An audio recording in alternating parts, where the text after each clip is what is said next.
Look back to literally any part in time and you will find fire. Fire has been an integral part of our society and it's only fundamental we truly understand what fire actually is.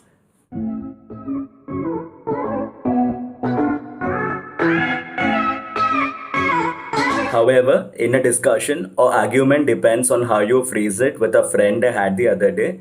What exactly is the state of fire? Is it a solid, a gas, a liquid, or a plasma? Well, how can we really define it? Is it a solid? It's not really hard and it does not have a fixed volume.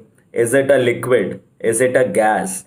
Plasma doesn't really make sense either. So, how exactly do we define fire? The first thing to do is to figure out what properties each state of matter has and finding out what properties does fire qualify. By doing this, we can truly figure out what state of matter fire really belongs to. Well, let's start by comparing fire to a gas. Most gases have no fixed shape or volume.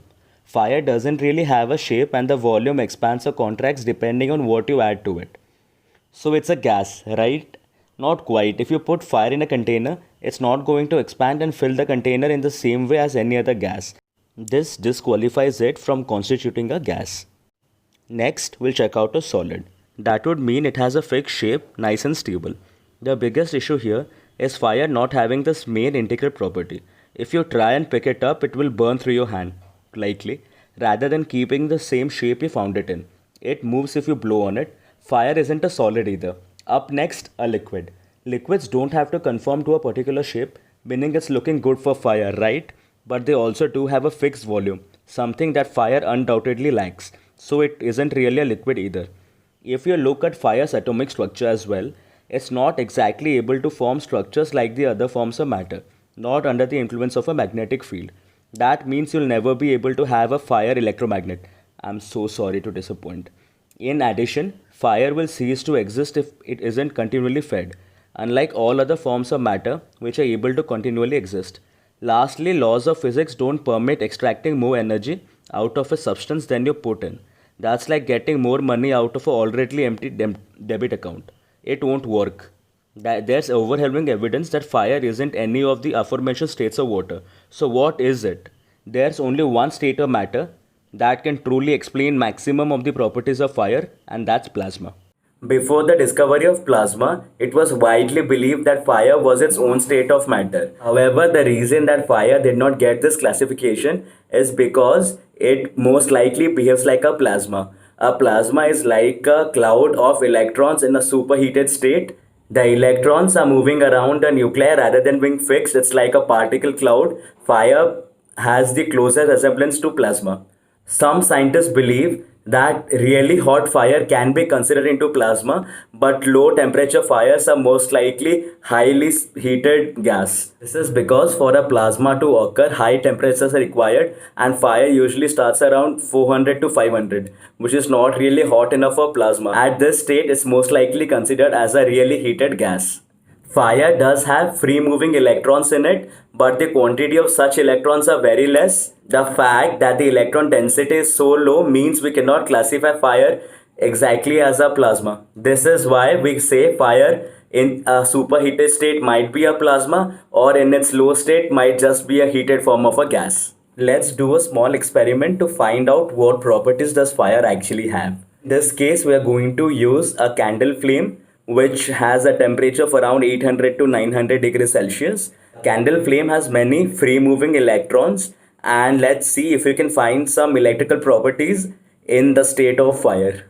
We will use our high voltage taser as a source of voltage difference to make sure fire can react to a potential difference across its end. I made a few changes to the teaser by adding some sellotape to it, very trusty indeed.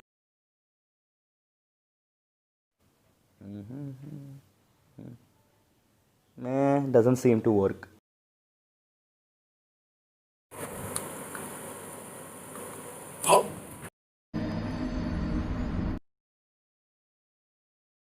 Now we'll take a small bottle of Coke, thumbs up better, and cut small pieces. These pieces could act as a conductor when connected to the terminals of the teaser. Let's make sure that these do conduct electricity. Now we're going to use a very trusty sellotip again to attach these. The flame would be between these two and we would see how it affects it.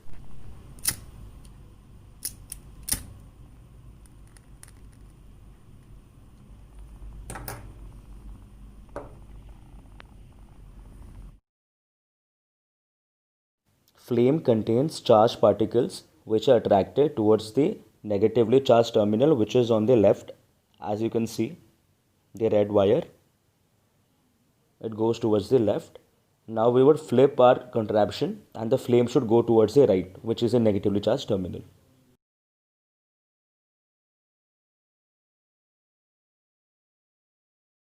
As we can see, this taser clearly works. The flame is made up of ionized particles which can act as a conductor. So if we put the terminals in the flame, they should discharge.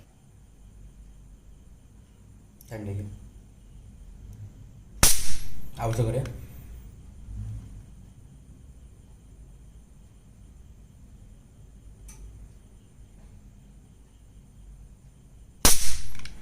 Fire indeed is a very fascinating state of a matter.